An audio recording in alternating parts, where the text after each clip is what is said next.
വാർദ്ധക്യം പടിവാതിലെത്തിയപ്പോൾ സ്വപ്നങ്ങൾ പൂവണിഞ്ഞ സന്തോഷത്തിലാണ് കാസർഗോഡ് മൂലക്കണ്ടം സ്വദേശി ബാലകൃഷ്ണൻ.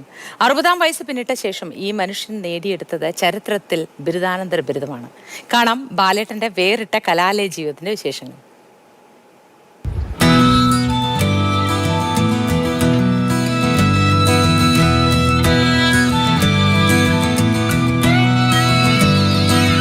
സ്വന്തം കുടുംബത്തിന്റെ വളർച്ചയ്ക്ക് വേണ്ടി ജോലി തേടിയിറങ്ങിയ ഒരു കുട്ടിക്കാലത്തിന്റെ കഥ ഈ മനുഷ്യന് പറയാനുണ്ട്.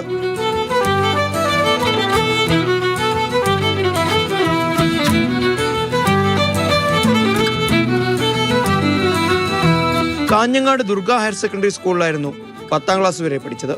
പഠിക്കാൻ മിടുക്കനായ ചേട്ടൻ ദാമോദരന് വേണ്ടി പ്രിയപ്പെട്ട അനുജൻ തൊഴിലിനിറങ്ങി. സാമ്പത്തിക പ്രയാസങ്ങളാൽ നട്ടം തിരിഞ്ഞ കുടുംബത്തിന് അത്താണിയായി മാറി. ചേട്ടൻ എഞ്ചിനീയറായപ്പോൾ ചെമ്പുപാത്ര നിർമ്മാണശാലയിൽ തൊഴിലിന് പോയ അനുജൻ കാലക്രമേണ ജ്വല്ലറി ഉടമയായി. പതിറ്റാണ്ടുകൾക്ക് ശേഷമാണ് വീണ്ടും പഠിക്കാനുള്ള ആഗ്രഹം ബാലകൃഷ്ണന്റെ മനസ്സിൽ മുളപൊട്ടിയത്. പിന്നീട് അതിനുള്ള തയ്യാറെടുപ്പുകളിലേക്ക്.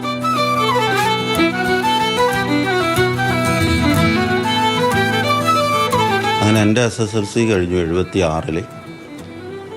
അവിടെ ഏട്ടൻ RECയിൽ എൻജിനീയറായിട്ട് പഠിക്കുന്ന സമയത്ത് സാമ്പത്തികത്തിൻ്റെ വലിയ പരാധീനതയായിരുന്നു. ബാങ്കിൽ നിന്ന് ലോൺ എടുത്തിട്ടാണ് പഠിച്ചതെങ്കിലും പോക്കറ്റ് മണിയായിട്ടൊന്നും ഉണ്ടാവില്ല. അപ്പോൾ തോന്നി ഞാൻ ഒന്ന് സ്വർണ്ണ പണി പഠിക്കാനായിട്ട് ഞാൻ പോയി. അപ്പോൾ അവിടെ നിന്ന് കിട്ടുന്ന ചെറിയ തുച്ഛമായ ശമ്പളം, അതിൽ ചെറിയൊരു വിഹിതമൊക്കെ ഏട്ടനും അയച്ചു കൊടുക്കാൻ സാധിക്കുമല്ലോ എന്നുള്ള രീതിയായിരുന്നു എൻ്റെ കണക്ക് കൂട്ടൽ. അപ്പോൾ അങ്ങനെ ആഴ്ചയിൽ ഒരു 50 രൂപ, അന്ന് 50 രൂപയൊക്കെ പറയുമ്പോൾ മതി ആ രീതി. അങ്ങനെ പഠിച്ച് കുറേ കഴിയുന്ന സമയത്ത് ഒരു 39 വർഷത്തെ ഇടവേള എടുത്തു.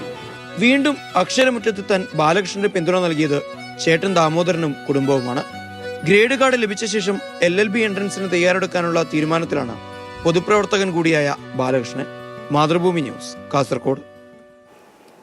തത്സമയം സാരംഗ് ചേർന്നു. സാരംഗ് പ്രായം ഒന്നിനും ഒരു പരിധിയല്ലെന്ന് പറയുമ്പോൾ പഠനത്തിൽ പലരും മടിച്ചു നിൽക്കുന്നത് നമ്മൾ കാണാറുണ്ട്. ഇനി ഈ പ്രായത്തിൽ പഠിച്ചാൽ ശരിയാവുമോ, പഠിക്കാൻ എന്നെ കൊണ്ട് കഴിയുമോ, മറ്റാരെങ്കിലും എന്തെങ്കിലും പറയുമോ, അങ്ങനെ പലതും. പക്ഷെ ഇക്കാര്യത്തിൽ സമ്മതിച്ചു കൊടുക്കണം അല്ലേ?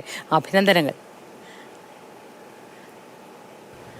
ബാലേട്ടൻ ശരിക്കും ഒരു മാതൃകയാണ്. കാരണം നമ്മുടെയൊക്കെ നാട്ടിൽ തന്നെ, നമ്മുടെ കുടുംബങ്ങളിൽ, അതുപോലെ നമ്മുടെ നാട്ടിലൊക്കെ തന്നെ നമുക്ക് അറിയുന്ന ഒട്ടനേകം ആൾക്കാരുണ്ടാവും ഇതുപോലെ ചെറിയ പ്രായത്തിൽ പട്ടിണിയും പരിവട്ടവും ബുദ്ധിമുട്ടൊക്കെ തന്നെ അനുഭവിച്ച് പഠനം പാതി വഴിയിൽ ഉപേക്ഷിക്കേണ്ടി വന്ന ആളുകൾ.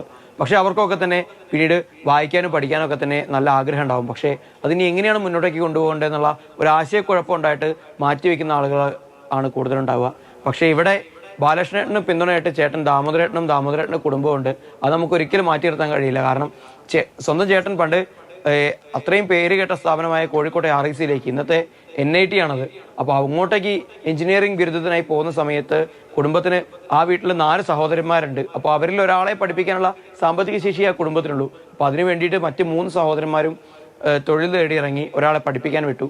അങ്ങനെ ദാമോദരേട്ടൻ കാസർഗോഡ് തന്നെ അറിയപ്പെടുന്ന പ്രധാനപ്പെട്ട ഒരു ആർക്കിടെക്റ്റും എഞ്ചിനീയറൊക്കെ ആയി മാറി. അനുജന്മാരെ ജ്വല്ലറി ഉടമകളും അതുപോലെ തന്നെ വലിയ തോതിലുള്ള ബിസിനസ് സ്ഥാപനങ്ങളുടെ ഉടമകളുമായി മാറി. അങ്ങനെ 55-ാം വയസ്സ് തൊട്ടാണ് വീണ്ടും ബാലകൃഷ്ണേട്ടന് പഠിക്കണം എന്നുള്ളൊരു ആഗ്രഹം വരുന്നത്. അങ്ങനെ ബാലകൃഷ്ണേട്ടൻ വീണ്ടും പോയി ഹോസ്ദുർഗ് സ്കൂളിൽ പോകുന്നു, +2 പഠിച്ചെടുക്കുന്നു. പിന്നെ അവിടെ നിന്ന് കുറച്ച് ആളുകൾ തന്നെ സംസാരിച്ച് സൗഹൃദം സ്ഥാപിച്ച ശേഷം അവർ ഡിഗ്രിക്ക് പോകാനുള്ള തീരുമാനം എടുക്കുന്നു. പാരലൽ കോളേജിൽ പഠനം തുടരാൻ തീരുമാനിച്ച് ഡിഗ്രി എടുക്കുന്നു. അവിടെ ഫസ്റ്റ് ക്ലാസ്സോടുകൂടി പാസ്സാവുന്നു എന്ന് തന്നെയാണ് ഏറ്റവും പ്രധാനപ്പെട്ട കാര്യം. പിന്നീട് കണ്ണൂർ സർവകലാശാലയ്ക്ക് കീഴിൽ രജിസ്റ്റർ ചെയ്ത ഒരു സ്വകാര്യ കോളേജിൽ നിന്ന് PG എടുക്കുന്നു. അതും ഹിസ്റ്ററിയിൽ PG എടുക്കുന്നു. കാരണം ഞാൻ ഡിഗ്രി ഹിസ്റ്ററി പഠിച്ച ഒരാളാണ്. അപ്പോൾ നമ്മുടെ സിലബസുമായി ബന്ധപ്പെട്ട ഒട്ടേറെ പുസ്തകങ്ങൾ അദ്ദേഹത്തിൻ്റെ ഷെൽഫിൽ കാണാൻ പറ്റി. അപ്പോൾ അത് വല്ലാത്തൊരു മെമ്മറി, ഒരു നൊസ്റ്റാൾജി കൂടിയായിരുന്നു. അപ്പോൾ ആ കാര്യങ്ങളൊക്കെ തന്നെ പഠിച്ചെടുത്ത് അദ്ദേഹം നോട്ട് തയ്യാറാക്കുന്ന, അതിലൊക്കെ നമ്മൾ അതിനേക്കാളൊക്കെ ഉപരി ഓർക്കേണ്ട ഒരു കാര്യമുണ്ടെന്ന് തോന്നുന്നു. ബാലേട്ടൻ കുടുംബത്തിലെ ഒരാൾക്ക് പഠിക്കാൻ വേണ്ടിയാണ് സ്വയം ജോലികളൊക്കെ ചെയ്ത് ഉപജീവനം നടത്തി മുന്നോട്ട് പോയിക്കൊണ്ടിരുന്നത്, കുടുംബം മുന്നോട്ട് കൊണ്ടുപോകാൻ ശ്രമിച്ചുകൊണ്ടിരുന്നത്. ഒരുപാട് കുടുംബങ്ങളിൽ ഒരു കാലത്ത് ഇങ്ങനെയൊക്കെ സംഭവിച്ചിട്ടുണ്ട്. ഇപ്പോഴും പല കുടുംബങ്ങളിലും ഇന്ന് നമുക്ക് കാണാൻ കഴിയും. പഠിക്കാൻ ഏറ്റവും കൂടുതൽ ബുദ്ധിയുണ്ടെന്നോ വൈഭവമുണ്ടെന്നോ തോന്നുന്ന ഒരാളെ, അല്ലെങ്കിൽ കുടുംബത്തിന് ഉതകുമെന്ന് തോന്നുന്ന ഒരാളെ, അത്രയും പഠിക്കാൻ താല്പര്യമുള്ള ഒരാളെ ബാക്കിയുള്ളവർ കഷ്ടപ്പെട്ട് പഠിക്കാൻ വിടുന്ന ഒരവസ്ഥ. അത് പല സ്ഥലങ്ങളിലും ഉണ്ട്. അത് ബാക്കി ആർക്കും പഠിക്കാൻ കഴിവില്ലാഞ്ഞിട്ടൊന്നും ആയിരിക്കില്ല.